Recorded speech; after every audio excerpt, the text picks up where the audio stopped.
Hello, स्वागत है आप सभी का हमारा यूट्यूब चैनल, नाम है उसका एजुकेशन इजी वे।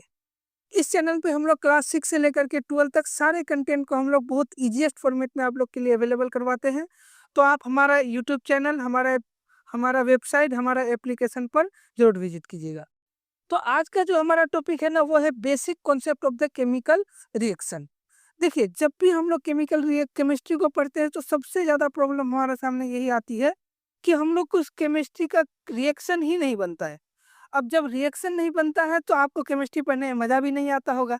इसीलिए हम लोग आज एकदम जड़ से स्टार्ट करेंगे, ताकि आप कोई भी रिएक्शन को देखिए, आपके सामने कोई भी कंपाउंड दिया हुआ रहे तो आप उसका फ़ॉर्मूला को बना सकिए, कोई फ़ॉर्मूला दिया हुआ रहे तो आप उसका नाम लिख सकिए, ताकि आपको केमिस्ट्री पढ़ने में बहुत ही आसानी हो। तो हम लोग क्या करते हैं कि अगर आप केमिस्ट्री के रिएक्शन को समझते हैं, तो आपको कुछ-कुछ टॉपिक के बारे में आपको जानकारी होना चाहिए। तो हम लोग क्या करते हैं, देखते हैं क्या कि topic of of the chemical reaction. इसमें हम लोग सबसे पहले देखेंगे एटॉम्स और रेडिकल के बारे में, कि एटॉम क्या होता है, रेडिकल क्या होता है। देखिए, आपके पास जो एलिमेंट है ना, वो 1 से 18 एलिमेंट है।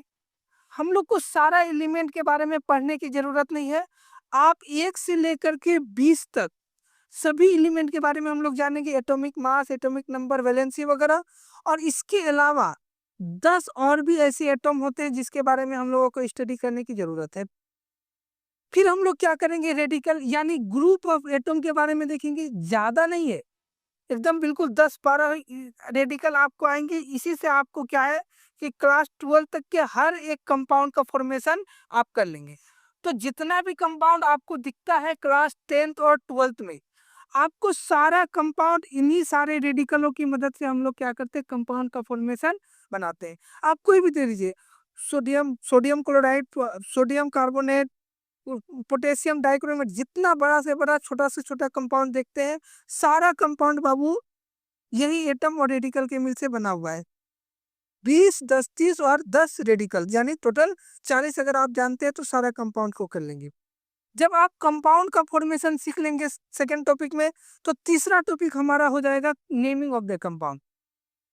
नेमिंग ऑफ द कंपाउंड एक ट्रिकी चीज़ है, क्योंकि कई बार हमारे सामने प्रॉब्लम ये आता है कि देखिए कि जैसे CO अगर होता है तो हम लोग इसको लिखते हैं कार्बन मोनोऑक्साइड, और CO2 होता है तो हम लोग लिखते हैं कार्बन डाइऑक्साइड।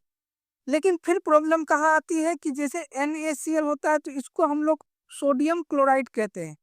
MgCl होता है तो इसको हम लोग मैग्नीशियम क्लोराइड कहते हैं।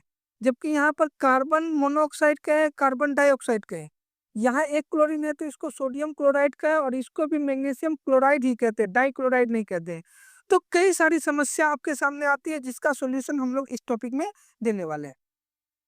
जब आप कंपाउंड का फॉर्मेशन करने के लिए सीख लेंगे, कंपाउंड का नेमिंग सीख लेंगे, तब उन्हीं कंपाउंड के बारे में, उन्हीं कंपाउंड को आपस में रिएक्शन कराने के लिए हम लोग सीखेंगे।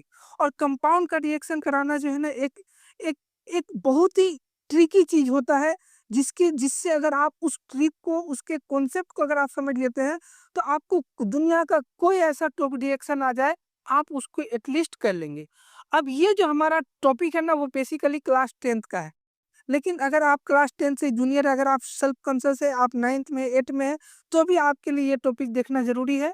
इसके अलावा अगर आप हायर क्लास में चले गए हैं और आप केमिक्स रिएक्शन को रटते-रटते करके चले आए हैं अभी तक, या आप कोई भी ग्रेजुएशन में है, कोई भी कंपटीशन का तैयारी कर रहे हैं, अगर आप कहीं भी थोड़ा-सा भी अगर आप रिएक्शन को बनाने में, कंपाउंड का नेमिंग लिखने में, कंपाउंड को नाम दिया हुआ है तो उसका फ़ॉर्मूला लिखने में, अगर आप प्रॉब्लम फेस करते हैं, तो आपको ये टॉपिक देखना चाहिए।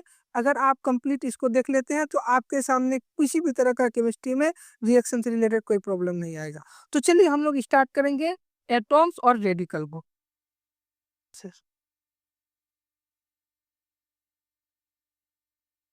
ये